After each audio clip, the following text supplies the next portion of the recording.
आप सभी का एक बार फिर से स्वागत है इसी ज्ञान में। दोस्तों, हम पढ़ रहे थे झारखंड के पंचायती जातीय पंचायत शासन व्यवस्था। उसी को कंटिन्यू करेंगे, लेकिन उससे पहले अगर आप इस चैनल पर नए हैं तो इस चैनल को सब्सक्राइब जरूर करें। दोस्तों, ये वीडियो जेपीएससी के लिए बहुत ही इंपॉर्टेंट है। आइए हम पढ़ते हैं कोरवा जनजाति की शासन व्यवस्था के बारे में। अगर हम कोरवा जनजाति की शासन व्यवस्था के बारे में बात करें तो इनकी अपनी परंपरागत जाति पंचायत होती है। इनकी अपनी परंपरागत जाति पंचायत होती है। इनमें ग्राम पंचायत भी होती है, जिसका मुखिया प्रधान होता है। जिसका मुखिया कौन होता है? प्रधान होता है।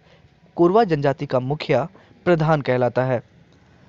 बात करें अंतर ग्रामीण विवादों को, तो गांवों की पंचायत के सदस्य सुलझाते हैं। अंतर ग्रामीण जितने भी विवाद होते हैं उन्हें गांव की पंचायतों के सदस्य सुलझाते हैं। जिसका प्रधान बड़ा मुखिया कहलाता है। जिसका प्रधान क्या कहलाता है? बड़ा मुखिया। अब जानेंगे हम माल पहाड़िया जनजाति की शासन व्यवस्था।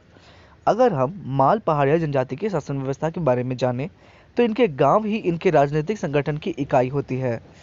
तो किन जनजाति के गांव ही इनके राजनीतिक संगठन का इकाई होता है? तो वो है माल पहाड़िया जनजाति। तो इनके गांव ही इनके राजनीतिक संगठन की इकाई होते हैं। आगे बात करें तो ये ग्राम स्तर पर इनके सामाजिक, धार्मिक और राजनीतिक जीवन को नियंत्रित एवं संचालित करता है। तो माल पहाड़िया जनजाति के बारे में बात करें तो ये ग्राम स्तर पर इनके सामाजिक, धार्मिक और राजनीतिक जीवन को नियंत्रण एवं संचालित करता है। अब पढ़ेंगे आगे। बात करें तो गांव का मुखिया क्या कहलाता है? मांझी कहलाता है। ग्राम पंचायत का प्रधान मांझी ही होता है। मांझी की सहायता के लिए गोडाइत और दीवान होते हैं। मांझी की सहायता के लिए कौन होता है? गोडाइत और दीवान। आगे, कुछ क्षेत्रों में खासकर सालवन पहाड़ में एक और अधिकारी होता है।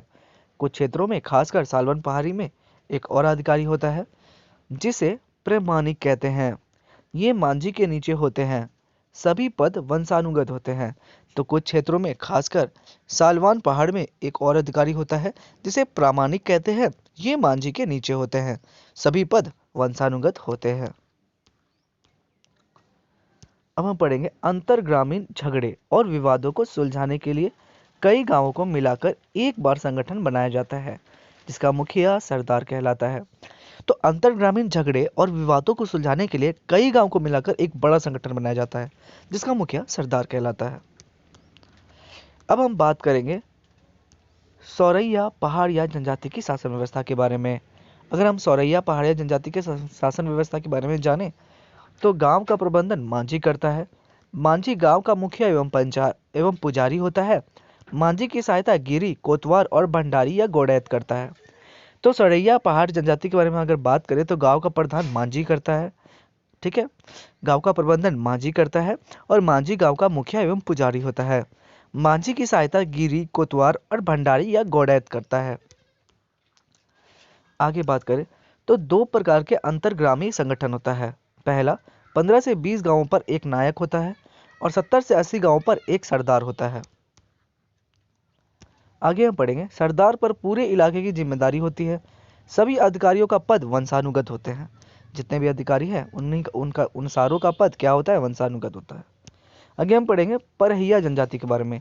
अगर हम परहिया जनजाति के बारे में जानें तो इनमें गांव के संचालन में खूंट की विशेष भूमिका होती है। प्रत्येक गांव में जातीय पंचायत होती है और जातीय पंचायत को भैयारी या जाति गोठ कहते हैं। क्या कहते हैं? जातीय पंचायत को भैयारी या जाति गोठ। आगे हम बात करें तो 8 से 10 गांव को मिलाकर अंतर ग्रामीण पंचायत बनती है, जिसे कारा भैयारी कहा जाता है।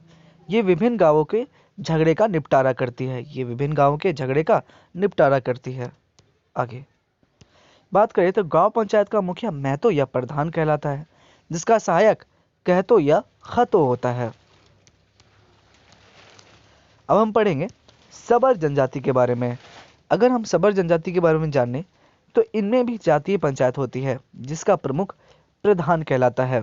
तो सबर जनजाति में क्या होती है? जातीय पंचायत होती है। इसका प्रमुख क्या कहलाता है? प्रधान कहलाता है। प्रधान की सहायता के लिए गोडाइत होता है, जो संदेश वाहक का काम करता है। ये पद वंशानुगत होता है। ये जो पद है वो कैसा होता है? वंशानुगत।